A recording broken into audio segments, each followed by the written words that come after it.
Thank you very much, Mr. Shukla. Let me straight away begin by asking you the significance of India hosting the General Assembly. Thank you, Sean. I recall it was the middle of 2019 when the Secretary General of the Interpol was to visit India. The Honorable Prime Minister at that moment of time suggested that 2022 is the 75th year of Indian independence, and that should be an occasion where we should be able to showcase it to the world at large how Indian law enforcement has progressed and how it has come over a period of time.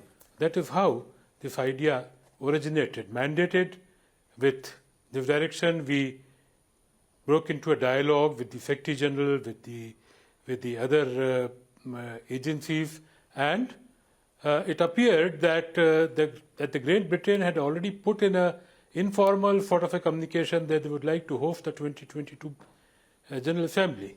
However, we managed to convince them that this being the 75th year of our independence, it would be in the fitness of things that we host this event, and that is how we were able to propose in the General Assembly at Santiago in 2019 that we host this event, and it was unanimously accepted.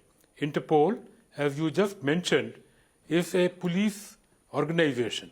It is not an agency which investigates or makes arrests. It's a multilateral cooperation and coordination organization with 195 members. Members probably, if not more, than at least as much as that of the United Nations. It also predates most of the multilateral organizations.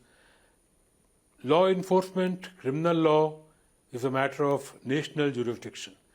Criminal law, justice, it falls on national boundaries. However, criminals are going without any boundaries. They commit crimes all over the world.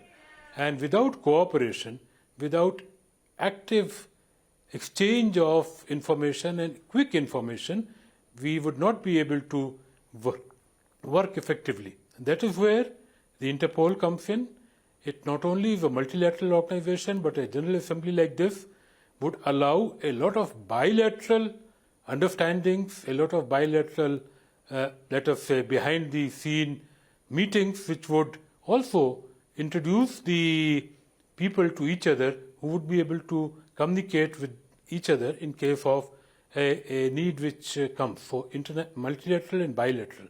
In both the cases, this General Assembly is going to be a big boost to Indian law enforcement as well as to the Indian image of having come a long way in the last 75 years.